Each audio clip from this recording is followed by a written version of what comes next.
Hello everyone. Today we talk about how to fix the app of KineMaster.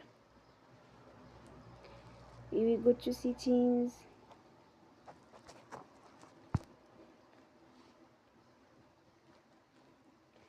Then we click on apps. After that we search the app KineMaster.